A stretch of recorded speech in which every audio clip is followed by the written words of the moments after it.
Doc. Good morning, good afternoon, and good evening. Doc here from North America. Another fun-filled day. Was there like 18 or 19 states now have joined in? It's interesting. It's going to be a fun-filled couple more weeks of this crazy, but it will happen. It'll all play out in the end. All right, what do we got going on here? Let's check out the chat line. Heading there now. And there you go. Nobody. Excuse me. I have to take a sip of water. Something went down the wrong way. I can tell you that. Something went down the wrong way. I guess it was the cantaloupe. There we go. That's a little bit better. So, no virus. So, we're just going to take a quick peek. As we always do, we'll go through the currencies. We have about 8 or 9 currencies we look at, and if you have an interest in any product, just throw it up on a chat line. We go right to it instamatically, as they used to say. When Eastman Kodak was a, and what's the other one? Instamatic was the, let me think, what was that camera? I want to say like Polaris or something like that. But Polaroid, that's it. Instamatically. There we go. So you can see here, over in the dollar against the Swiss franc, you can see a little weakness. Not a lot, just a little. And over here on our Chicago quant, you can see it's even tighter. You can see it's flirting right there with the weekly or daily buy. We've been in daily sell since Friday. It hasn't exactly been the most exciting trade. It's been accurate, but it's just not that exciting, been in the sell since here on a daily basis. Slid into a weekly sell here. It was already recoiling, which is kind of interesting. And you can see it's gone in and out, in and out, in and out. There's just not a lot of conviction. And then again, traders, I've tried to remind you over and over again and emphasize it over and over again, and I will do it all the way to the end of the year. And that is, it's the end of the year. It's taxes. This is what, government taking money from people does. It makes you make decisions due to taxes and not business sense. Okay, I don't know if that ever sinks into everyone. I'm sure a lot of people here understand it. The whole idea is that money's being moved right now and invested because of the tax season to adjust for taxes, take gains. What is that I swallowed in the wrong direction? And hey, Janos, how you doing? Oh, excellent. Glad to hear that. Glad everything is positive. And so everything, as far as I'm concerned, a lot of it is being run in for 2 reasons in the same direction. One of them is that it's tax season. The other side of it is that there's a ton of cash laying around trying to figure out what to do with itself. And the investors are saying to their money managers, I thought you guys were really brilliant. How come you're not fully invested? The market's up at all-time highs. Yeah, it's a combination of both of it. GBP cable. Let's check it out. What it is what it is. We'll go over to Chicago Quant, and there it is right there. And you can see it. Let's see, was it in a sell? Let's check the fact check spreadsheet. I think it's in a sell for a couple days. That is line 13. 13. There it is. So right there. So it is 2 days in a sell. Let me put my glasses on. 2 days in a sell and was that 8 weeks in a buy. So the product has been entertaining, if nothing else. Went into the buy in. Let's make it over here so you can see that, and you can see it here on the J4X. Let's do that too, right there. There you go. And so you can see here, it's been in a weekly buy since this area here down in the 28s, 29s on a weekly trend. The daily trend has been in a daily buy since here. It went into a sell. I guess it was here. So let's put our little red line in there. Sometimes we put it in there, it doesn't save. I'm not sure what that's all about, but that's okay. I guess I don't hit save a lot of times. What I do is I just stick it in there thinking it's going to get saved when I close it. And then I get lost into another adventure and don't do it. So we've been in a sell since here. You can see it went wrong there, and now it's right here. Okay, but again, in a weekly buy, hence that's why it's probably wrong there. But you can see short-term trend is down. and the trend is your friend. All right, and then obviously the longer term trend is up from here on a week to week basis, and it's obviously again the trend is your friend. Now why are these up here? I guess I got to remove those. They don't belong up there. Remove and remove. There we go. I guess we were pointing them out during a trading day somewhere along the line, and they got saved. How nice of them. There it is there, and then we can move this one over, right? No, I see what it is. 2 volatility dots in a row. So the second one generates the buy. That's what it is. All right. So there is cable. I hope that answered any of your questions there. If not, just fire more out. That's quite all right. Cheaper by the dozen. Let's see. Yana says a GBP correction. I don't know if I'd call that a correction. I guess it depends on your time frame. On a day-to-day basis, yes. On a week-to-week basis, no. On a month-to-month, I'm not looking at it. I can look if you want. Let's see. Middle H says crude oil and silver, Doc. Yeah, check out that silver. Breaking down again, right? Gold closed in the... let's go there. Let's see. Gold closed in it. Oh, we already have the gold. Closed in a daily sell there yesterday. And it went down, and now it's coming back up again. Silver right there is flirting with a daily sell today. Boy, some buy, huh? Goes into the buy here, gets into the weekly buy, and we get one big, nice little jump. That's it. Nice big jump. And it's rolling over already. No fun, no fish, no more. All right, and then crude oil right there. Crude is interesting. Still trapped in that crazy range, you know. Now we're getting a volatility dot, too. Let's give that a refresh and see if it's still there. Yeah, still there, that volatility dot. You can see here. Did we go into a sell? That's that line. Let me go line 6. No. Now, why is that reflecting a sell there then? It is reflecting a sell. So last night when the charts went out, it was not in a sell. So let's put that in there. And we're going to have to change this to that. You know, I hate doing that. Especially now that it's already back into the buy. I hate when it does this stuff and data gets put in there from a day or two later of trades. I hate that. These brokerage houses and the FCC and the CFTC just does not. They're just sloppy as all get out. So yeah, look at that. Now, let's look at our chart from last night. Where do I go from here? I want to see what we posted last night to the Chicago Quant people. I hate when that does that.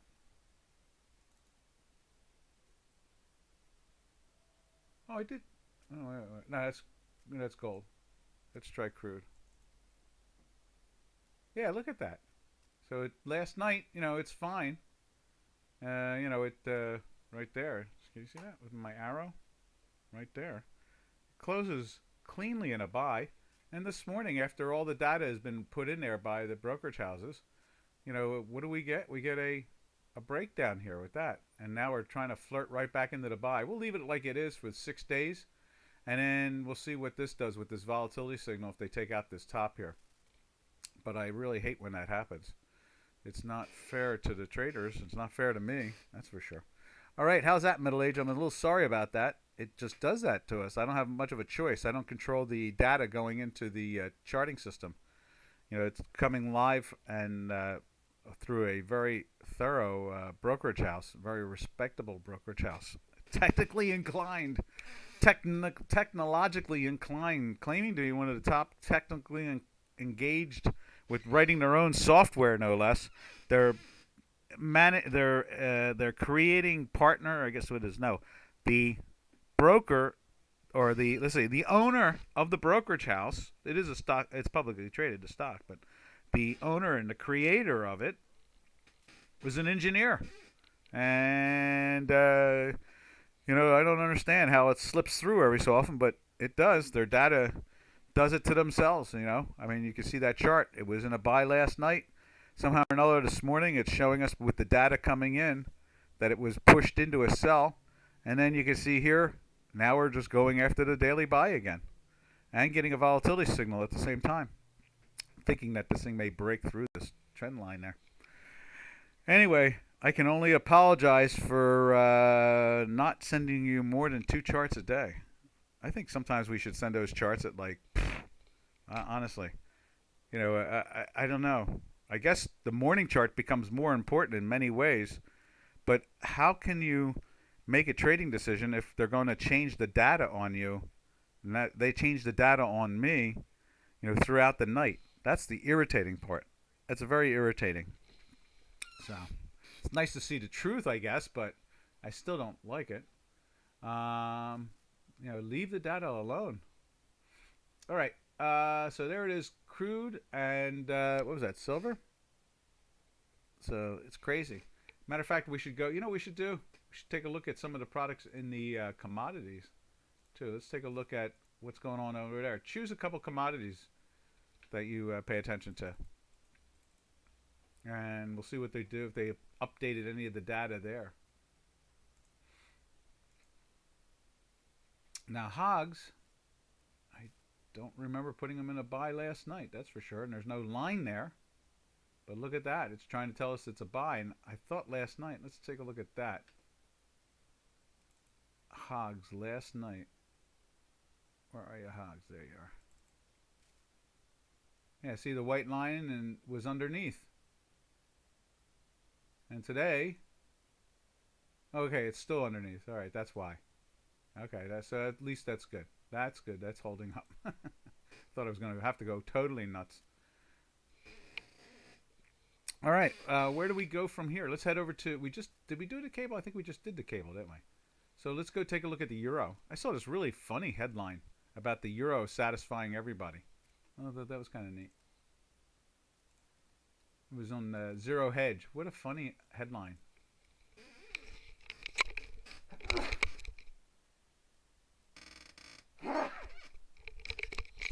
It was something like, see if I can find it.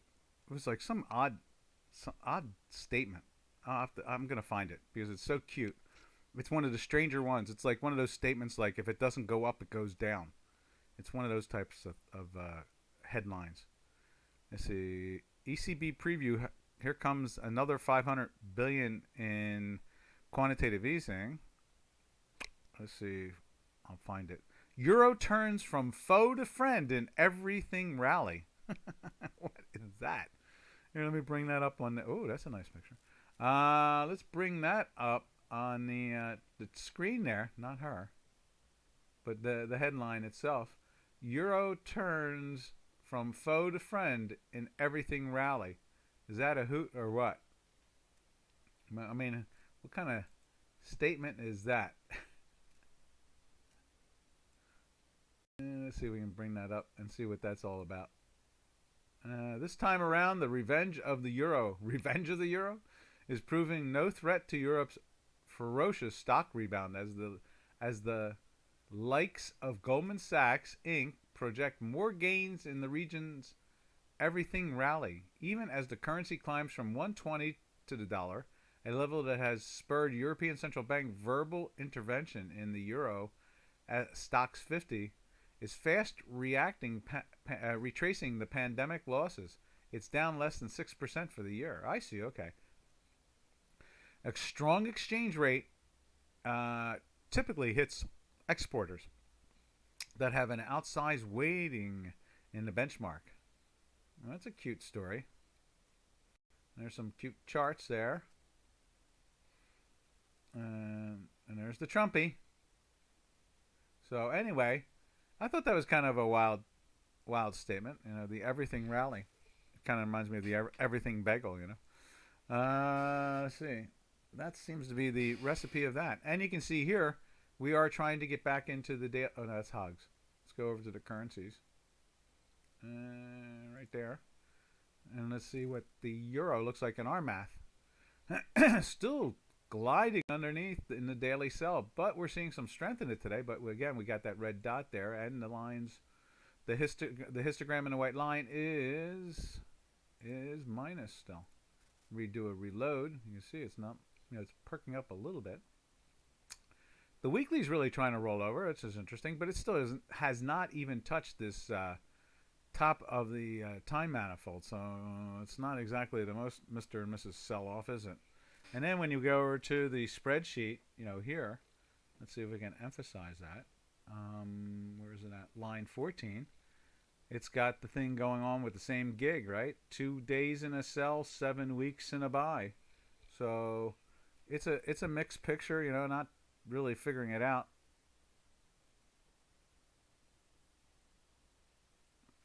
So, it's sad but true. Anyway, what else we got going on here? Let's see. I guess that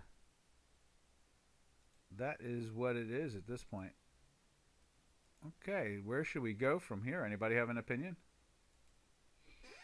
I don't see any questions up on the chat line, so we will jump over to the Turkish lira. Now yesterday we did some exploration with questions, and there's Turkish lira in the euro Turkish lira. It's been in the buy now for a second day, and it's lifting up. It's playing with the top of the time manifold there. And then let's take a look at the lira against the dollar right there. You can see 3 days in a buy, still lifting up, and the white line is moving back up towards the time manifold. So as you can see, today's what, Thursday or Wednesday? I forget what today is. Yesterday was Happy to Hump Day, right? Yeah, I guess so. And so you can see on line 17 on the fact check spreadsheet, right there. Where's that at? Fact check spreadsheet, right there. There it is. You can see 2 days in a buy, 53 weeks in a buy. Now we did see where in the euro side of it, it did go into a sell, so it's only like 30 some odd weeks in a buy at this point in the euro. So, what can you say about all that? Just that the fact that the product is doing its end of the year dance, maybe? That could be a big part of it. Anyway, we will drift over to the Canadian now. The Canadian, what did it do? It flirted. Did it go into? Must have gone into buy. Let's check the fact check. That is line 20. Yeah, it did go. It did go into a buy last night on that one. So it went into a buy there. You can see it on the fact check. It's in a daily buy and a weekly sell. And now we are going right back into the daily sell. So it could be a great opportunity to sell this product again and get short. So it did one blurb right there. And now it's doing another one right there, trying to go into the sell. And since it was in a weekly sell, obviously it would have not been long. But there it is. And that's the Canada. Now let's and I guess with that strength, we always think that's the way it works, and that is that basically what we're thinking is that we're thinking that the best way to describe that is the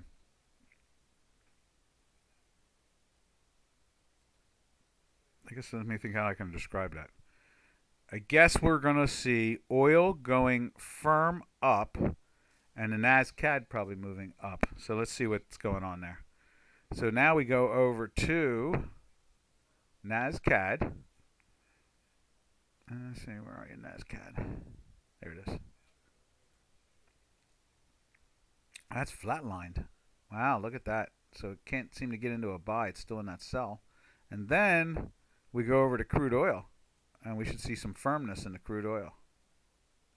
Oh, there it is right there. We've already looked at it once. That's right. Let's just give that a refresh. And you can see that. Trying to get back into that buy that it found a way to slip into the sell. So that is the action we're seeing. That's what Canada's dollar pairs against American pairs tells us. And at the same time, what the CAD is trying to tell us, it's sideways. And just as it's sideways, we see ourselves doing, or not us, but Mr. and Mrs. Crude Oil are doing the same exact thing, trying to go up and go down and go up and hanging in the buy and hanging in a weekly buy and flirted with the sell, and in late hours somewhere along the line it found a way to go in there, and now it's climbing back into the daily buy.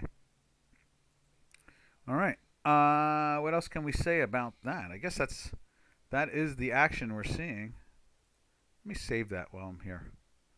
I think I'm going to do that. We'll save the crude oil. There we go.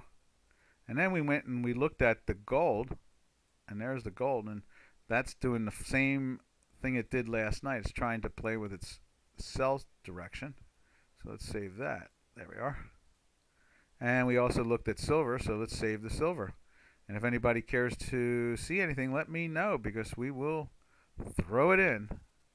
But right now, we're just going through the rotation until someone says, hey, I would like to see X, Y, or Z. I wonder what X, Y, or Z is. You can see here the stock indices still showing a little weakness in here. Nothing major. Yeah, they sold off a little bit yesterday. You can see that the weekly is trying to flirt through. We're doing a super 5, it must be. So the histogram is holding up, but the white line is breaking down. And that's usually how that all plays out in the end, is that we watch the quantitative action, and that's what is the decision maker here. The math itself is the decision maker of the products. So not much more we can say about that, just that we are disciplined with that. All right, now let's check out. Nope, nothing on the chat line. Okay. And let's save natural gas. Natural gas. We had a little snow flurries yesterday. I thought that was interesting, but it didn't seem to perk up the Northeast price of natural gasoline in January, that's for sure. And then you can see here some of the stock indices held up pretty well. This is the Russell 2000. We've talked about this. This is like the most speculative stock indice we have in the States now. And, it held up really, really well and has been holding up. Money is pouring into that. They were out of it for so long. So now they can go around window dress that and then say, oh, yeah, we're long the Russell 2000. As we explained to all your traders here the last couple of days, what window dressing is. That's what we're seeing right now, is referred to end of the year window dressing. This way they all can claim they have that in their portfolio. Now there's an interesting move with the copper, really giving it a good jolt there today.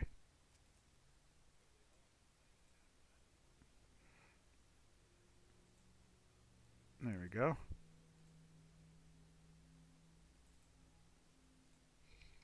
No questions along the way. Let's see what else we can look at. Again, if anybody cares to see anything in particular, let us know. Now, they got I guess the Dow dropped into a sell there yesterday. Now, I know we sent it out not as a sell.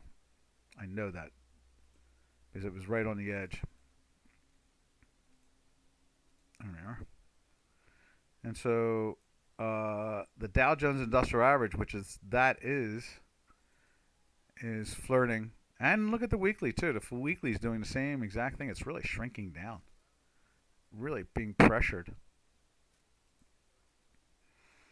Now they're all at an all-time high, so it's awful hard to take them too serious, in the sense of you would think that they have to get pushed down a little bit. Someone's got to take a profit. I mean, that's really what the name of the game is take a profit, Now look at that. That is trying to go into the buy. That's the 10-year bond. So we'll put a sign in there like that.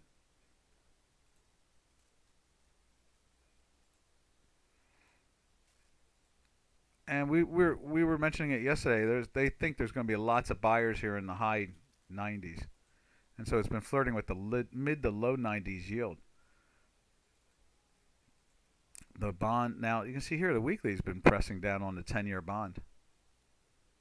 End of the year, I don't know what to make of any of this as if it's going to be a solid trend or not. I don't believe it's a solid trend. I think that the new year will make things move along in a better trend, solely because the tax situation will be gone. We don't have to deal with selling profitable things and so forth and so on. The grains have been firm up the last couple days. Yeah, we have some people now looking at oats, and we put oats in there yesterday. Did we talk to you about oats yesterday? I thought that was fascinating. Um, that was really cool. Let's take a look at that.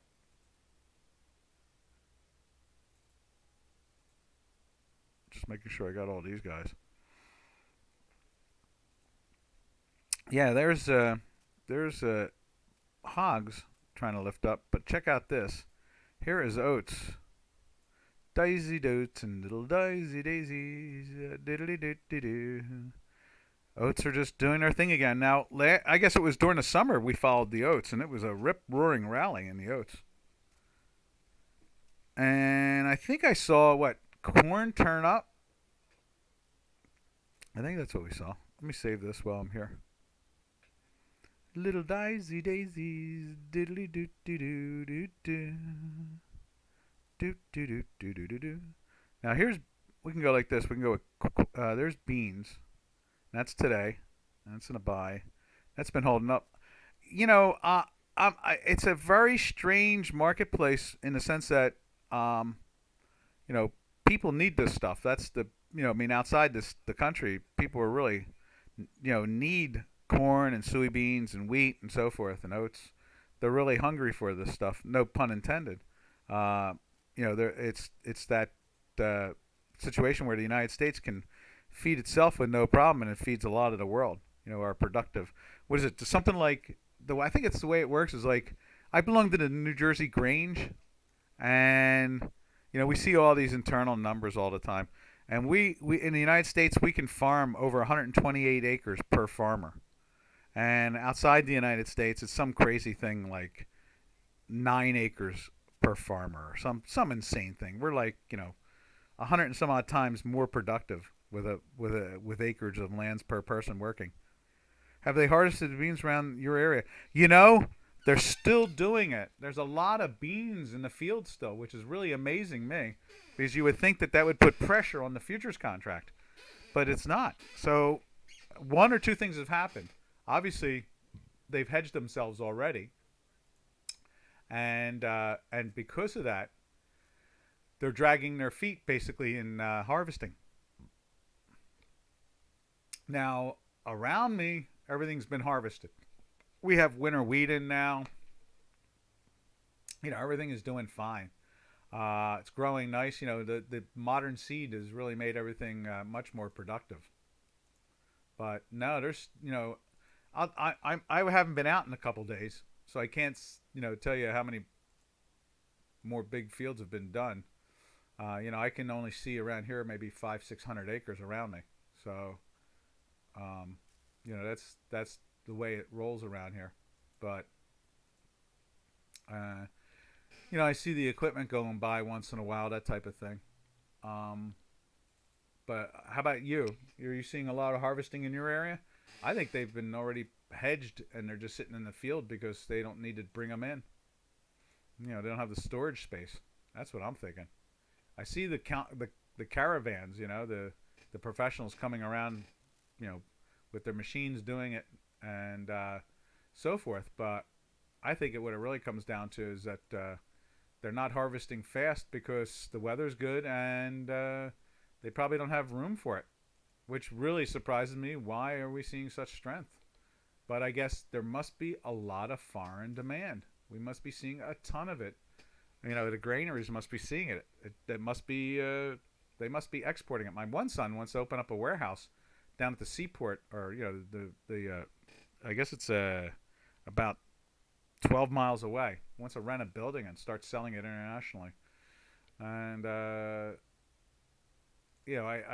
think his father-in-law is involved in finance to the farms around here. He's not with Cargill, but he's with somebody. And then I've been, he's got an economic degree, so he understands the whole concept. But he's been talking about trying to export the stuff to England or something. So he's like all fired up about the idea the last couple of months. I guess it's because he's around him. There's, he's about 7 miles. Was he about 10 miles away from me? And I see a lot of his fields around him are still full of product. It's really odd, I say they've harvested the beans around here. I say, I live in Florida, so the harvest was completed a couple months back. Yeah, that would make sense. But did they drag their feet like they're doing around here? So in other words, the grain, the processors and everybody are full. I'd imagine they're full. That's the way it looks to me. Is that they so they're not pulling them in, and they're not losing much from moisture or anything right now. So they're dried nicely. Hell, they're being cooked by the sun, which is kind of neat. When you really think about it. I mean, the corn cookers don't have to be kicking it too hard. So I mean, that seems to be what's going on here. You can see here is bean oil, still holding firm. All this stuff is holding firm. Now look at feeders. Feeders have been selling off with the meats, right? Like right here. There's cattle. They're all a little weak in here, playing around with stuff. So, and then here's Jan meal. I don't know what that's doing there. Let's remove that. But it's trying. Let's put it that way. It's flirting with a weekly sell. Let's reload that too. Let's see what it looks like. The crush spread. Do you follow the crush spread? The crush spread looks a little out of whack in my head. I don't know. Maybe I'm wrong, but maybe it's because I'm fooling around with different months at the same time. But I don't. Oil looks firm. And beans look firm, and meal seems sideways down. So, what's that? That's feeding of the animals, right? The meal. So, I mean, look at this. There's meal. I mean, here's beans, Jan beans, right? Holding firm and trying to lift up in a weekly buy. Then you got oil, firm in a weekly buy. And then you have meal. Where is it at? ZM? I think ZM, is it? Yeah. There's meal. It's flirting with the sell, and it's been down. It's been in a daily sell from like back here. I mean, like, what is that? Back at the beginning of November. And it's going sideways. It's going sideways up, and now it goes sideways down. So, it says to me something's a little weird. I mean, the meal. I know that like a friend of mine, he's the biggest dairy farmer in the state. And he supplements. His animals get meal. They're giving them all kinds of stuff, but they give them meal. So it's not exactly exploding. It's been kind of sideways. Now, how's the dairy? I bet the dairy farming down there in Florida. I hear the dairy farmers down there love it. Because they got growing season all the way around. Same thing with the California dairy farmers. God knows what the crazy Democrats are doing to them in California.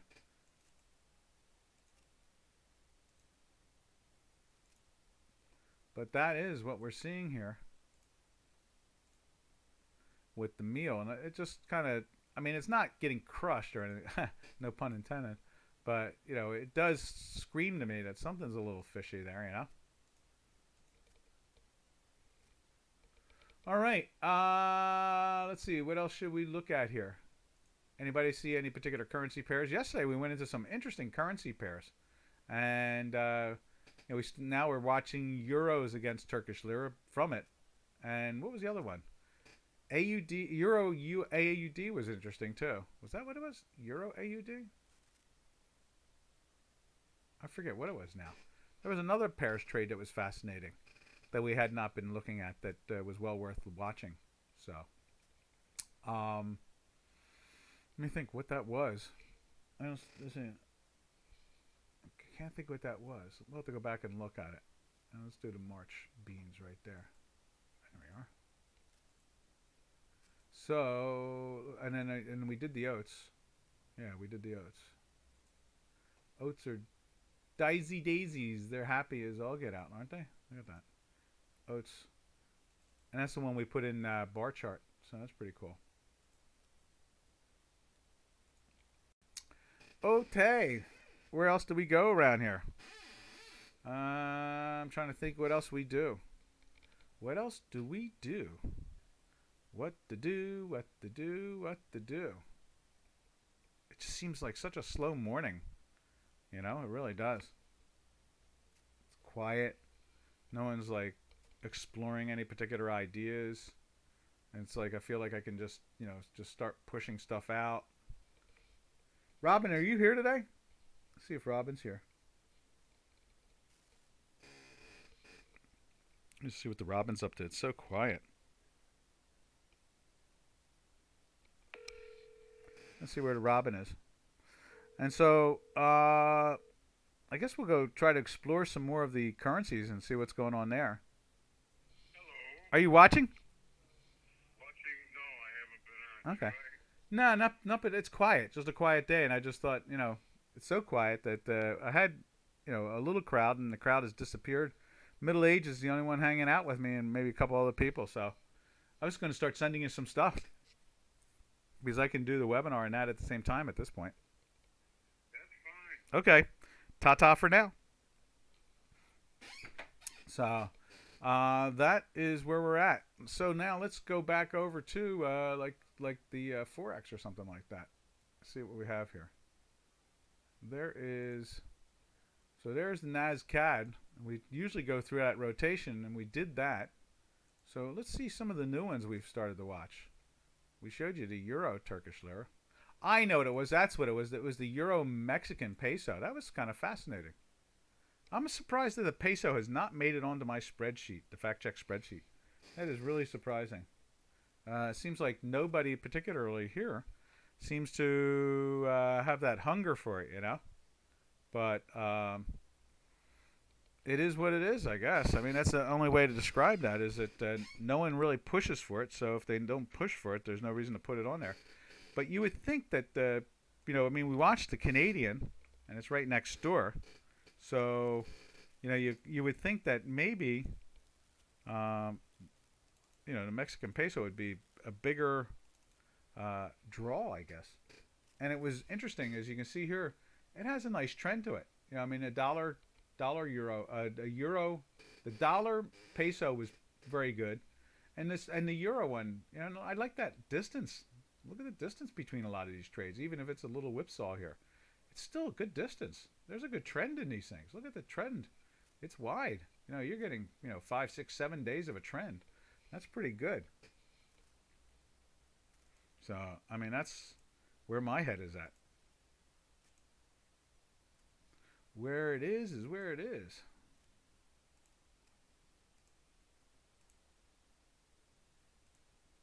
And then what else did we look at? So it must have been it was the Euro Peso, and it was the Euro Turkish Lira, which was interesting.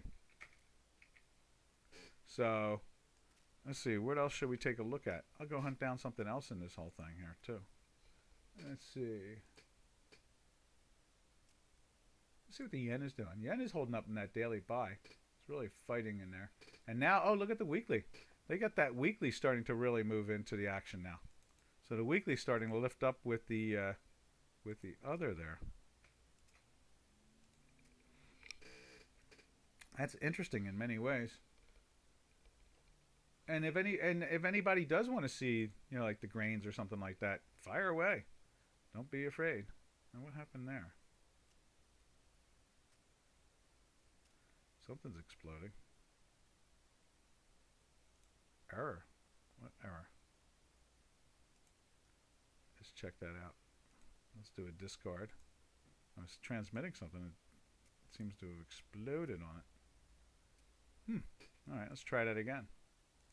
So yeah, that those two products have really opened my eye, and I don't know what to drop, but I would be tempted to definitely get the peso on the fact check spreadsheet. I really think that could be, just a very interesting product to have on there.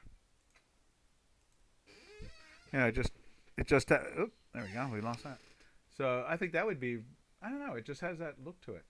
We have the yen on there, and no one seems to clamor for the yen, But the peso, it's kind of like, I have friends in Canada, and you can see them complaining about like the COVID-19 and the way the government's treating it, and just some really strange stuff going on up there. And so, they, due to the fact that they are our neighbor, and they don't really have to, really, how do we describe this? They're protected enormously because they are our neighbor. Okay, especially Canada. I mean, they're in between Alaska and the United States mainland. I mean, boy, are they protected or what? So I mean, they can get some really weird ideas. Their whole government is run by children. It seems like at times, especially when the Labor Party gets in there. It seems like there's children running that place. They come up with some of the wackiest ideas. I mean, all they have to worry about is Canadian football and ice hockey. And matter of fact, I think it's Israel. Is it Israel is selling them F-16s? It's not. I mean, the whole thing is strange. I mean, really, the whole thing is strange. So you would think that it might make sense to kind of pay attention to our southern neighbor, who has more challenges, no doubt. The drug cartels and all that other stuff that's going on. There's a lot of frustration there, and so it's hard to not take them more serious. Mexico definitely more serious in the sense of Canada is la la land, and Mexico is like on the front lines of a lot of issues all the time. So just because of that, it kind of makes me curious to see how the currency's been relatively stable. I have to say that. And I wonder what I wonder if there's like a Mexican Canadian pairs trade. I bet that could be really fascinating. Um, in many ways, I'd imagine it's like the same as I don't know. Well, no, I guess it would be more volatile, wouldn't it? In many ways, it could be more volatile since it's again, it has the issues of the drug cartels and the southern border of Mexico always being invaded by all these other countries. These convoys coming from all these poorer countries, and they have all those issues.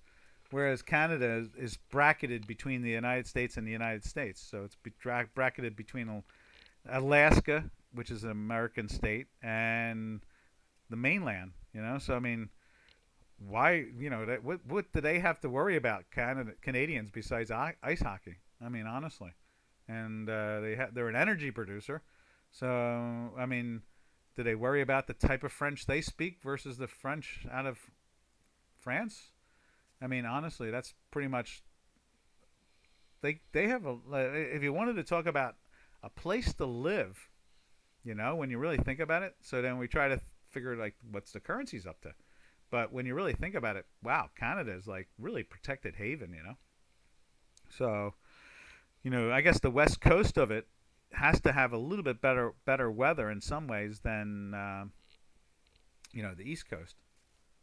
But it sure does say a lot about the whole situation. And I guess a lot of people really never really think about it that way. They probably look at it more on the fact that they just think like, oh yeah, Canada's a very independent. I'd say that I wouldn't consider them independent. I think of them as protected, like because of where they're geographically where they're at. Not that that's bad. I mean, it's okay. But it's it is what it is. So. And so that's why I'm thinking like maybe we need to look at the peso. Maybe the peso will give us some interesting insight, much more than than what we realize. Whereas the Canadian dollar, when you look at it against the CAD, seems to give us insight into the energy market. So, I start to think to myself, what other products are out there that could give us insight to some of these circumstances. I mean, here we have someone watching the AUD JPY, and it's fascinating, and you can see it right there. It's doing a great job, and but AUD Australia and Japan, which is like the access powers of the South Pacific, I guess you could say, or Pacific Ocean, something like that. And so that kind of makes sense when we watch that. And then, but then when you're looking at the mainstream, like the euro here, which is now trying to lift into that buy all of a sudden, but it's got the volatility gig going on there, so we'll just put that like right there. And so that's going on, especially like that crazy article we just saw, where one rally fits all. And so, and then they're going to put $500 billion into the quantitative easing process again.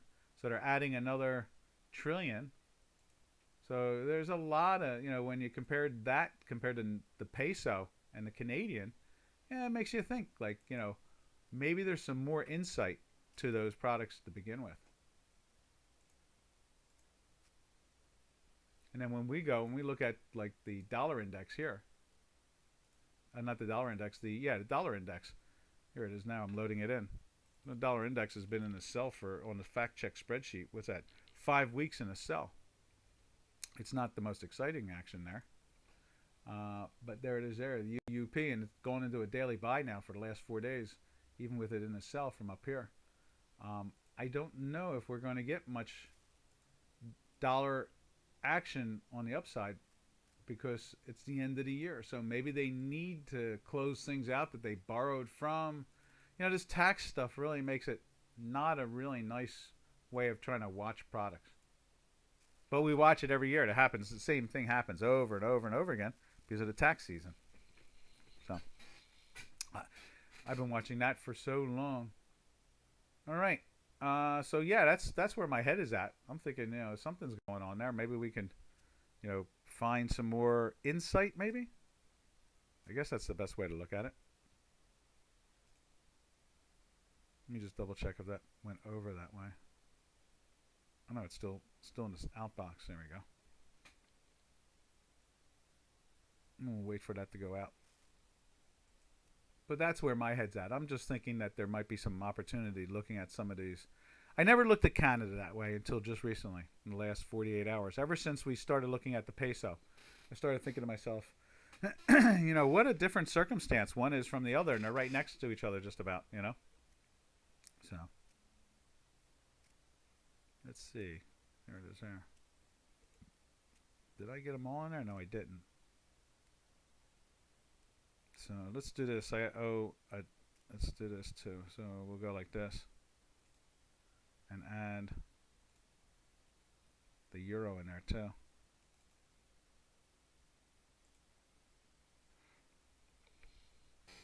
Let me tell Robin that I messed that up.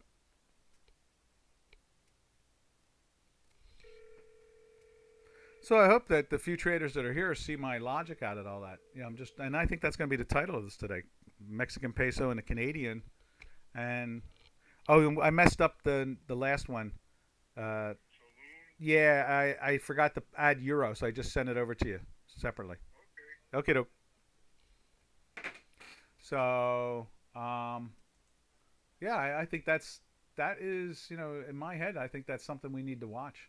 Wonder if there's a Canadian. Let's see if we can find a Canadian. If that is actually in there too. Let's take a look and see if there's a Mexican Canadian pairs trade. There's dollar Turkish lira. There's New Zealand yen. There's Aussie yen. We're following that for somebody. There's euro. There's one. What a joke that. There's Canadian yen. Let's see if we can find that. See if there's something in there. Format. I guess what we want to do is add, right? So format and then add. Let's see if that is in there. Let's see if we go MXN and look up. There's a Mexican yen. That's it. Okay. So now let's try this. Let's see CAD. Look up. They don't have a Mexican peso pairs trade to it. Huh. That's too bad. That would be a very interesting pairs trade. Mexican peso against the Canadian dollar.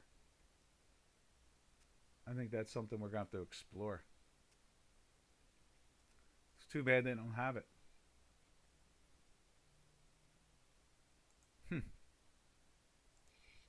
Definitely something to think about, that's for sure. Definitely something to think about. And so I guess we would look at it through the dollar Mexican peso against the Canadian dollar against the Mexican Canadian dollar. Dollar peso and dollar Canadian. I guess that's the best way to think about that. So there's that, and it's breaking down. And then we want to look at the dollar peso.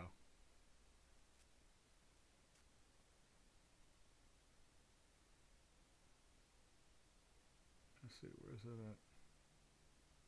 Dollar peso.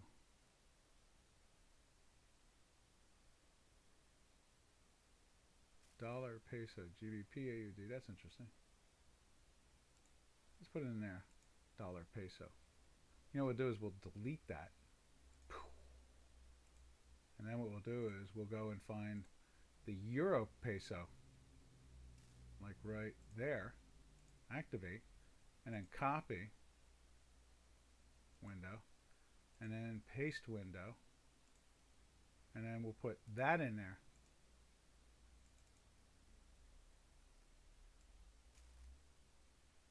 Because that definitely has now got my, the position itself has gotten me curious as all get out.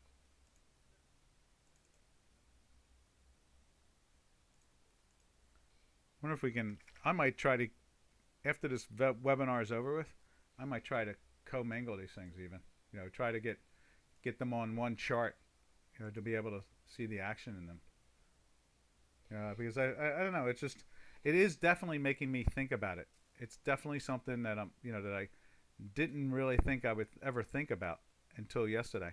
But when you really think about the positioning, as I've rambled about already, it has a real curiosity now in my head.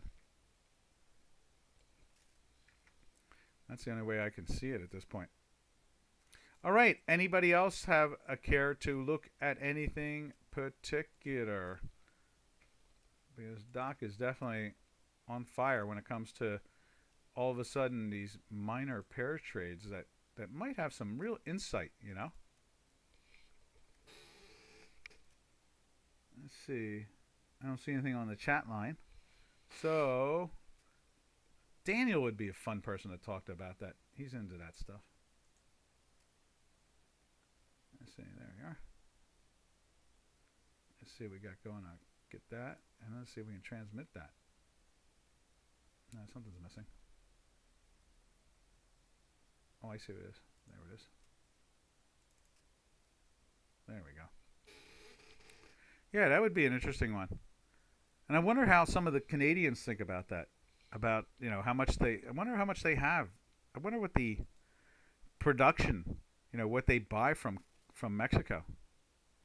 How much is that influencing what's going on? Now that, especially think about this, especially now that weed is legal up in Canada. Our state is also going legal on it. So, that could have a major influence right there alone.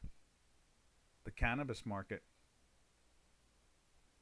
Not counting some of the crazier things that are going on, like in Oregon, where they've legalized everything. Everything is legal up there now in Oregon. You can buy heroin legally. You can buy cocaine. You can do it all. It's definitely, they've opened the floodgates of libertarianism, and that's for sure. So there is the dollar against the Mexican peso, and that is right there. I wonder if, like I said, I'm going to try, and then there's the Canadian. They're both moving in that same trend. And I guess what we'd want to do is look at the percentage of how much they really are going up or down against the dollar. I guess that's the best way to look at that.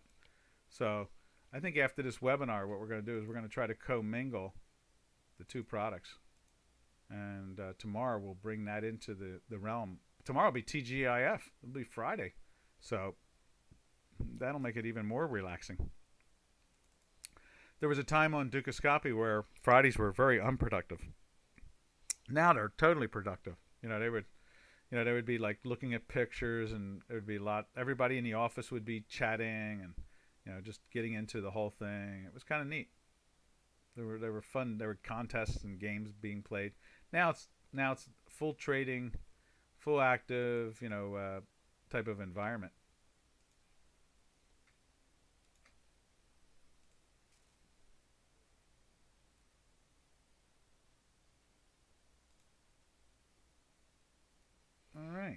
I don't see any other questions, so nothing else is going on.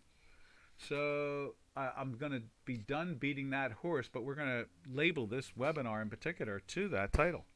It's going to be Mexican, dollar Mexican, and then we'll do dollar Canadian, trying to figure out the relationship between both of those, and that will be the title of it today. That's for sure.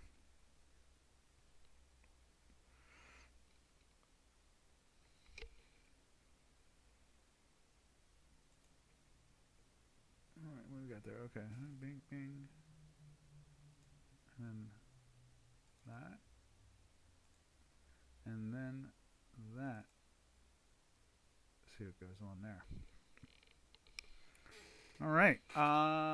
What else can we take a look at? Maybe something in the commodities realm, or in the gold and the index. We've looked at the indices there. I mean, you can see here that pressure is still on them. That's for sure. Let's see. What else is there?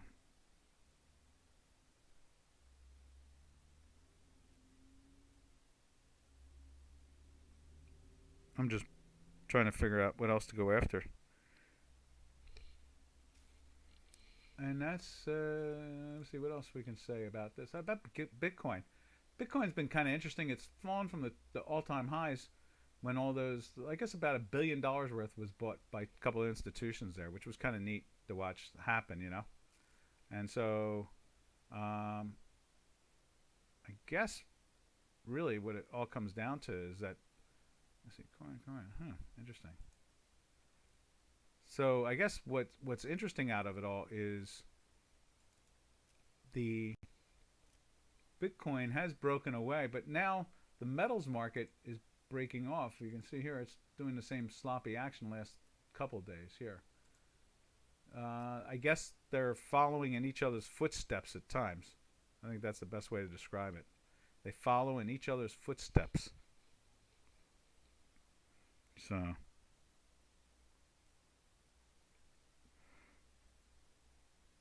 and that is kind of curious.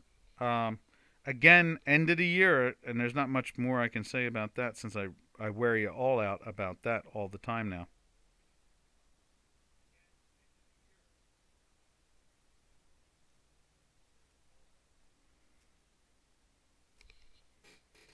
Okay, I don't see any other questions. I'm just going to sit back and try to find something else to look at here. Let's see, there's stock indices there. Copper was curious. I mean, they've rallied it right back up again. They weren't able to get into the sell, of course, but you know that is kind of usually odd about the whole thing to begin with. There we are, like that. All right, I'm going to zip out of here. This is Doc from North America. Everybody have a safe and smart trading day. We will catch you on TGF Friday.